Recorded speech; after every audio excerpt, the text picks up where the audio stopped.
All said and done, एक शुचिता की राजनीति का प्राय बन के आम आदमी पार्टी आई थी, आज एक घोटाले में फंसी हुई है। और क्या आपको लगता नहीं है कि आपका जन्म भ्रष्टाचार के विरुद्ध में हुआ था? अन्ना हजारे, चलिए बीजेपी गलत बोल रही है आपकी राय में, मीडिया भी गलत हो सकता है, वकील, कोर्ट सब गलत हो सकते हैं, मैं सवाल पूछ रहा हूं अन्ना हजारे भी गलत है जो आपके गुरु के समान है? अन्ना हजारे ने क्या बात बोली है? मुझे एक सेकंड अन्ना हजारे साहब, शायद अन्ना हजारे का हम सब बहुत रिगार्ड करते हैं, आप भी करते होंगे, अन्ना हजारे भी गलत बोल रहे हैं। एक लाइन बोलता हूं, एक सेकंड, आप बोलेंगे हर बात पे, क्या सवाल का जवाब दे रहे हैं? इनसे पूछ के ही बोल रहा हूं। अभी आपने टीवी पे दिखाया था, अरविंद केजरीवाल खुद बोल रहे थे, ये कुर्सी ऐसी है जो बैठता है गड़बड़ हो जाता है। जी जी जी, ओके राजेश जी, मुझे अन्ना हजारे के ऊपर मुझे एक गुरु की बात याद आती है जिन्होंने आदरणीय मोदी जी को, जब वो मुख्यमंत्री थे और कहा था कि आपको अपना राष्ट्रीय धर्म निभाना चाहिए। मुझे लगता है कि वहाँ थोड़ी सी चूक हो गई। अगर वो गुरुजी थोड़े टाइट रहते तो शायद आज देश को सब कुछ सामना नहीं करना पड़ता। देखिए, विरोधी सब हो सकते हैं, आज मैं और डॉक्टर आलोक एक दूसरे के विरोधी हैं, एक दूसरे के कटाक्ष कर रहे हैं, लेकिन मैं इनको किसी झूठे केस में फंसा दूं, हालांकि मेरी औकात नहीं, ये मेरे को फंसा सकते हैं क्योंकि ईडी सीबीआई सब इनके पास है। 39 पार्टियों का गठबंधन, मैं कहता हूँ 43 का है, क्योंकि इसमें ईडी, सीबीआई, इलेक्टोरल बॉन्ड और इनकम टैक्स भी इनके साथ में है। आप जितना मर्जी किसी को तंग कर रहे हो, ठीक है, सत्ता पाने के लिए बहुत कुछ करते हैं, लेकिन आप सोचो आप इस भविष्य बच्चों को क्या देने जा रहे हो? हमने एक स्कूल देने की कोशिश करी, हॉस्पिटल देने की कोशिश करी, अरे महिलाओं की सुरक्षा की बात करी। आप जिस चीज को कर रहे हो, एक झूठा आरोप आपने लगा दिया, उसके ऊपर इतना लंबा कड़े चले जा रहे हो आप। ठीक है, आपके पास में बहुत सारे रिसोर्सेज हैं, लोगों को यकीन दिलाने के तरीके, लेकिन आखिरी दौर है।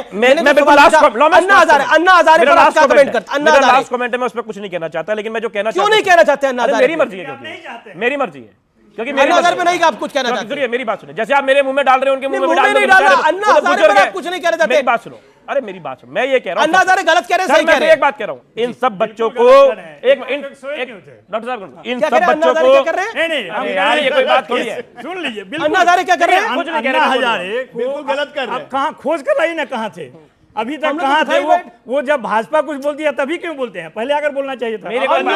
अब अन्ना हजारे पे भी सवाल उठ गया, और जो नहीं उठाएगा तो कहेंगे लोकतंत्र खतरे में। अन्ना हजारे भी लोकतंत्र को खतरे में लाएगा। एक सेकंड, अन्ना हजारे को आज के युग का गांधी भी कहा जाता है, अन्ना हजारे भी बीजेपी के साथ मिले हुए हैं। कौन कह रहा है? मैं फिर एक बात, कौन कहता है उसको गांधी? मेरे पुणे से आते हैं वो। कांग्रेस की बात सुनिए, अन्ना हजारे के बारे में कौन कहता है उसको गांधी? बोलिए। मेरा एक बात है, मैं बड़ा सिंपल पॉइंट फिर रख रहा हूँ। इनकी बहुत सालों से गुजरात में सरकार है, ठीक है, यूपी में भी बहुत सालों से जहां हम बैठे हुए। मैं फिर आप लोगों से रिक्वेस्ट कर रहा हूं, क्योंकि आपने एक सबसे ईमानदार आदमी को बंद करा है और झूठे आरोपों में करा, क्योंकि आप 3 बार लगातार दिल्ली में उनसे चुनाव हारे और एक बार एमसीडी हार गए और पंजाब में भी आपकी हालत खराब हुई। आप जैसे आपने गुजरात में कहा 5 सीटें लाके 40 सीटों पे दूसरे नंबर पे आदमी आ गया, आपकी बात नहीं मान रहा। मैं फिर कह रहा हूं, मैं बच्चों को लेकर चलता हूं, मैं दिल्ली में इनको घुमाऊंगा, दिल्ली में स्कूल दिखाऊंगा, मोहल्ला क्लिनिक दिखाऊंगा। आप क्या दिखाओगे बताओ? है आप पे कुछ? है आप पे? हम तो पूरा देश दिखाने को दिखा दो, तैयार हैं। दिखाओ पूरा देश लेके चलो बच्चों दिल्ली को। तक क्यों चलो, कर चलो, रहे हो? जगह बताओ। आओ चलो कहीं भी देश में चलो, हम दिखाते हैं। क्या जगह बताओ, जगह बताओ, जगह बताओ, क्या पूरे देश में बताओ? जगह बताओ भाई। चलो अरे कहां? मैं जगह बता रहा हूं, दिल्ली मैं ले जगह बता रहा हूं, एक मिनट, मैं जगह बता रहा हूं, दिल्ली ले मैं जगह बता, ईस्टर्न पेरिफेरल दिखाओ, जगह, वेस्टर्न पेरिफेरल जगह, दिखाओ, रिंग रोड स्कूल, दिखाओ, क्या दिखाऊं? स्कूल, द्वारका एक्सप्रेस वे दिखाऊं? स्कूल चाहिए, लेकिन अभी किसी को कौन क्या दिखाएगा? अभी किसी को कौन क्या दिखाएगा? कांग्रेस बहुत कुछ दिखाने जा रही है, बड़ी खबर आ रही है, बहुत बड़ी खबर है व्यूअर्स। बोलिए। ये राम मंदिर दिखाएंगे अपना, सिर्फ राम मंदिर दिखाएंगे, राम मंदिर, जी, राम मंदिर दिखाएंगे। लेकिन बहुत बड़ी खबर आ रही है, दिल्ली की सियासत पे बहुत बड़ी खबर है। सूत्रों का बहुत बड़ा दावा है, कांग्रेस का एक धड़े ने मांग कर डाली है कि कांग्रेस और आम आदमी पार्टी का नाता अब टूटना चाहिए। दिल्ली में अकेले लड़ने की मांग है कांग्रेस के एक धड़े की। बहुत बड़ी खबर है कि अकेले पार्टी अब चुनाव लड़े, क्योंकि यह एक सही वक्त है कांग्रेस के दिल्ली में रिवाइवल का। यह बड़ी खबर है। दूसरी तरफ कांग्रेस के एक नेता, कांग्रेस के सांसद रवनीत बिट्टू ने आम आदमी पार्टी की पंजाब सरकार पर भी भ्रष्टाचार के कुछ देर पहले गंभीर आरोप लगा दिए हैं। यानी कांग्रेस को लग रहा है कि यह मौका है अरविंद केजरीवाल की पॉलिटिक्स को समाप्त करने का। यह कांग्रेस को लग रहा है, जो सोर्सेस के हवाले से खबर आ रही है। रवनीत बिट्टू ने तो बाकायदा बाइट दी है, ट्वीट करा है। क्या आपको लगता है पंजाब में आपकी सरकार पे एक आरोप लग गया है? दूसरी तरफ कांग्रेस का एक धड़ा डिमांड कर रहा है कि अकेले चुनाव लड़ना चाहिए।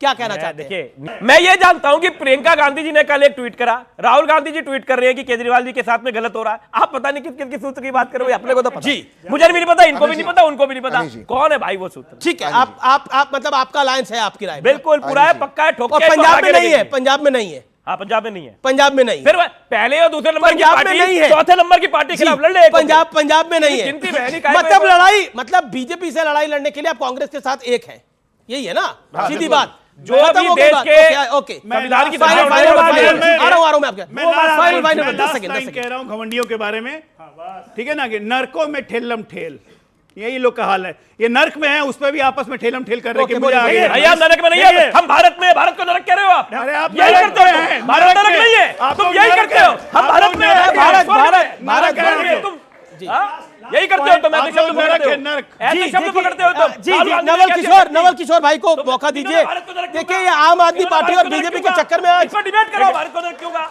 नहीं, मैं तो बिना अनुमति के आपके बोलूंगा नहीं, जबरदस्ती बोलूंगा नहीं।